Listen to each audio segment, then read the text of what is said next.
Dengarkan nasihat ini, ambil headset, dengarkan dengan hati. Insya Allah kita semua akan tersadar bahwa apa yang telah kita lakukan selama ini adalah perbuatan yang melanggar aturan Allah. Bahkan Allah akan menyiksa kita, Allah akan jatuhkan kita kepada kemiskinan. Na'udzubillah. وَمَنْ يَتَّقِ اللَّهَ يَجْعَلْ لَهُ مَخْرَجًا وَيَرْزُقْهُ مِنْ حَيْثُ لَا يَحْتَسِبُ. Assalamualaikum warahmatullahi wabarakatuh. Alhamdulillahi wa kafa. Allahumma salli ala sayyidina Muhammadinil Mustafa wa ala alihi wa ashabihi ahla sidqi wal wafa.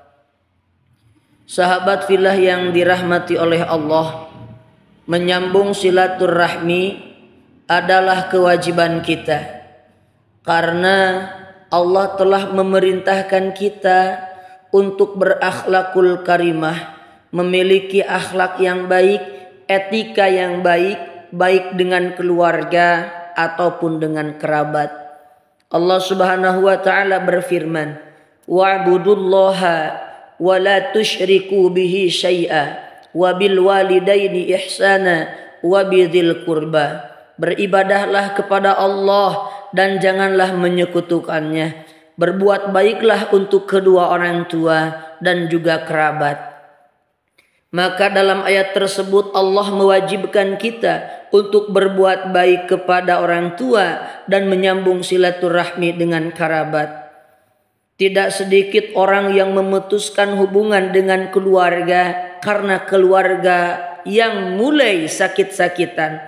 Seperti misalnya orang tua, ibu, bapak. Hanya karena jatuh sakit-sakitan seorang anak lalu menjauhi kedua orang tuanya. Na'udzubillah.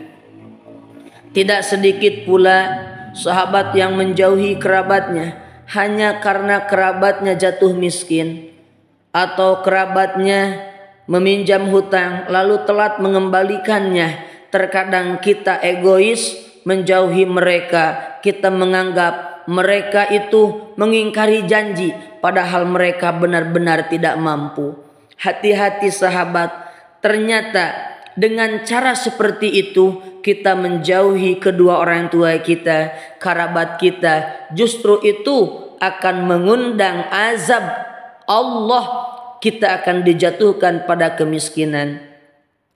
Hadis Nabi Muhammad sallallahu alaihi wasallam menyatakan, man kana yu'minu billahi wal yaumil akhir falyasil rahimah walladhi yuhsinu ila aqaribihi yuwassi'ullahu alaihi fi rizqihi wa yutilu umrahu.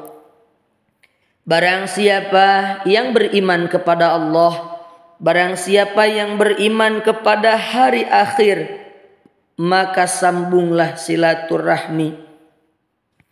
Dan orang yang berbaik adab, etika kepada kerabatnya, yuwassi'ullahu alaihi fi rizqihi, dia akan dilapangkan rezekinya, wa yutilu umrahu, dan Allah panjangkan umurnya.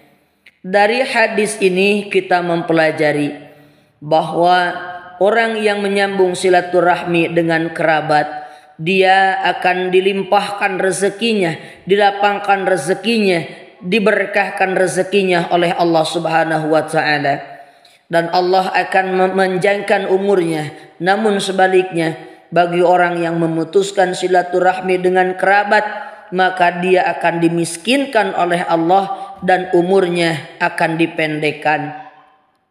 Panjang umur atau pendek umur ini bukan panjang bertambah durasi, bukan pendek mengurangi durasi, tetapi panjang umur ini akan diceritakan banyak kebaikannya, dan pendek umur ini akan diceritakan banyak keburukannya.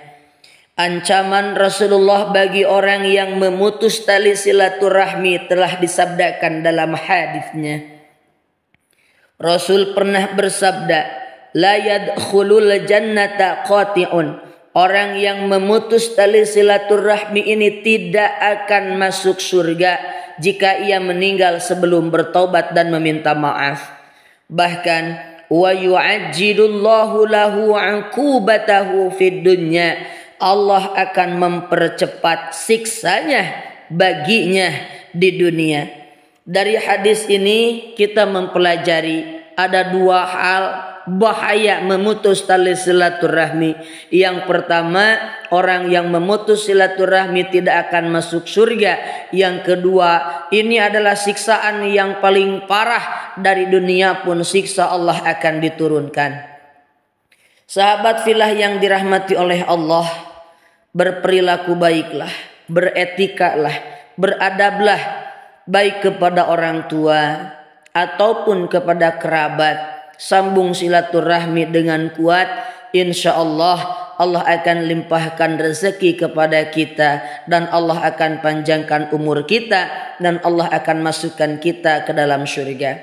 Namun sebaliknya, jika kita berbuat tidak baik kepada mereka, kita menjauhi mereka, kita memutuskan tali silaturahmi mereka, maka ancaman Allah yang pertama, Allah akan jatuhkan kita kepada kemiskinan.